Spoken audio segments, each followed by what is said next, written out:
Dear students, आप सभी का स्वागत है हमारे चैनल पे। और आज इस वीडियो में हम लोग डिस्कस करेंगे पॉन्ड इकोसिस्टम के बारे में। इकोसिस्टम बता चुके हैं कि दो प्रकार के होते हैं, नेचुरल इकोसिस्टम और आर्टिफिशियल इकोसिस्टम।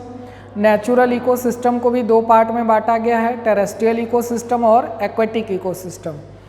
तो ऐसा इकोसिस्टम जो वाटर बॉडीज़ में एग्जिस्ट करता है उसको हम लोग बोलते हैं एक्वेटिक इकोसिस्टम। और उसी एक्वेटिक इकोसिस्टम का ही एक एग्जाम्पल है पॉन्ड इकोसिस्टम। यानी जब इकोसिस्टम का फॉर्मेशन पॉन्ड में होता है तो उसको हम लोग पॉन्ड इकोसिस्टम कहते हैं।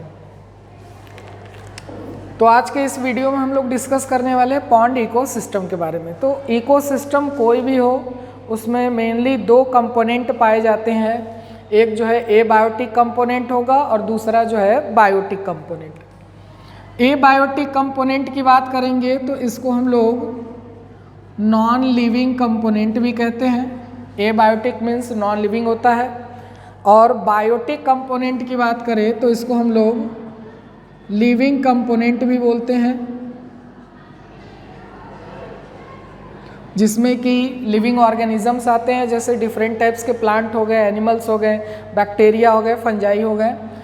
तो आइए डिस्कस करते हैं एबायोटिक कंपोनेंट के बारे में। तो एबायोटिक कंपोनेंट की अगर हम यहाँ पे बात करेंगे तो abiotic component mainly non living चीज़ें। तो हम अपने आसपास देखेंगे तो सबसे पहले सॉइल हो गया, जो कि नॉन लिविंग कंपोनेंट है, जिसके बिना लाइफ पॉसिबल नहीं है, क्योंकि प्लांट्स जितने होते हैं मैक्सिमम प्लांट्स अपना न्यूट्रिएंट सॉइल से ही अपटेक करते हैं। वाटर हो गया, टेम्परेचर हो गया, गैसेस हो गए, लाइट हो गए, इसी सॉइल के अंदर जो है न्यूट्रिएंट्स पाए जाते हैं, जो कि मेनली इनऑर्गेनिक सबस्टेंस होंगे और ऑर्गेनिक सबस्टेंस होंगे। All these are abiotic components. ये सभी के सभी जो है एबायोटिक कंपोनेंट्स हैं, जो कि इकोसिस्टम का ही पार्ट है।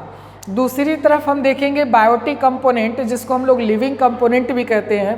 तो जब पॉन्ड इकोसिस्टम में हम जाएंगे, पॉन्ड इकोसिस्टम एक्वेटिक इकोसिस्टम का एग्जांपल है, जलीय है, वाटर बॉडीज़ में पाए जा रहे हैं। तो इसमें सबसे पहले प्रोड्यूसर देखते हैं।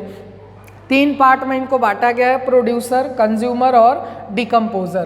प्रोड्यूसर जो होते हैं ये ऑटोट्रॉप होते हैं, मेनली ये ऑटोट्रॉपिक ऑर्गेनिज्म होते हैं। ऑटोट्रॉपिक का मतलब होता है स्वपोषी, यानी ऐसे ऑर्गेनिज्म जो अपना भोजन स्वयं बना सकते हैं, खुद बना सकते हैं। क्योंकि ये जो प्रोड्यूसर होते हैं इनके पास क्लोरोफिल पिगमेंट होता है जो लाइट एनर्जी को एब्जॉर्ब करता है, जिसकी सहायता से ये फोटोसिंथेसिस करके अपना फूड मटेरियल बनाते हैं। इसीलिए इनको प्रोड्यूसर कहा जा रहा है, ये प्रोड्यूस करने का काम कर रहे हैं। अब इनको ऑटोट्रॉप कहा गया है, स्वपोषी। अब इसमें एग्जाम्पल आ जाएगा फाइटोप्लैंक्टॉन्स और hydrophytes. Phytoplanktons are small aquatic plants and hydrophyte किसको कहते हैं?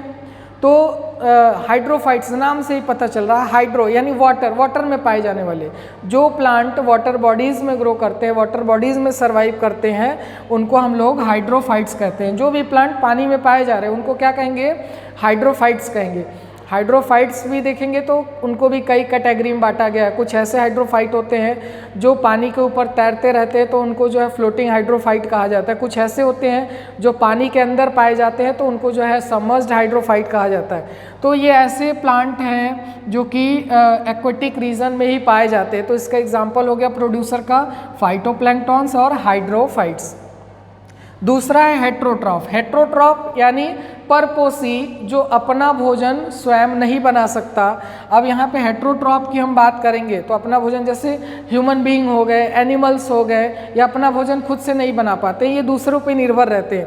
हेट्रोट्रॉफ को ही कंज्यूमर कहा जा रहा है। अब ये जो हेट्रोट्रॉफ या कंज्यूमर है, इनको तीन कैटेगरी में बांटा गया है, प्राइमरी कंज्यूमर, सेकेंडरी कंज्यूमर और टर्शियरी कंज्यूमर।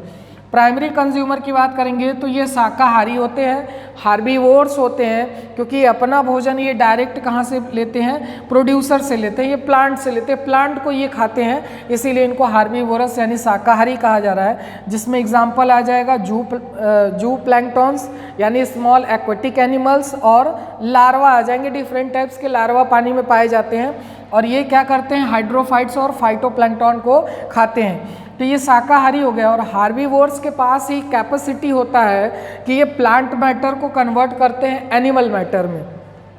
नेक्स्ट होगा सेकेंडरी कंज्यूमर। सेकेंडरी कंज्यूमर को प्राइमरी कार्निवोर भी कहा जाता है। कार्निवोर मतलब मांसाहारी, ऐसे जीव जो है कि दूसरे एनिमल को खाते हैं, मांसाहारी हो गए। तो यहाँ पे एग्जांपल हो जाएगा फ्रॉग। देखेंगे पॉन्ड वगैरह में फ्रॉग होते हैं जो कि लार्वा वगैरह खाते हैं, इंसेक्ट वगैरह खाते हैं, और स्मॉल फिशेस हो गए जो कि पॉन्ड में पाए जाते हैं। नेक्स्ट है टर्शियरी कंज्यूमर, जिसको सेकेंडरी कार्निवोर कहा जा रहा है। इसमें आ जाएगा लार्ज फिश जो कि स्मॉल फिशेस को खा जाते हैं। तो ये हो गया जो है पॉन्ड इकोसिस्टम। इसमें एक चीज़ और ध्यान देंगे कि कोई भी इकोसिस्टम होगा उसमें डिकम्पोजर मिलेंगे, जैसे कि फंजाई हो गए और बैक्टीरिया हो गए। इनका बहुत बड़ा रोल होता है बैक्टीरिया और फंजाई का न्यूट्रिएंट्स को रिसाइकल करने में, क्योंकि जब भी ये प्लांट और एनिमल का डेथ होता है तो ये डिकम्पोजर क्या करते हैं, उनको सिंपल फॉर्म में कन्वर्ट करते हैं, फिर वही न्यूट्रिएंट्स दोबारा प्रोड्यूसर अपटेक करता है, और ये ऐसे ही जो साइकिल है चलता रहता है, जिसको हम लोग बायोजियोकेमिकल साइकिल कहते हैं। तो ये हो गया आज का पॉन्ड इकोसिस्टम। मिलते हैं नेक्स्ट वीडियो में।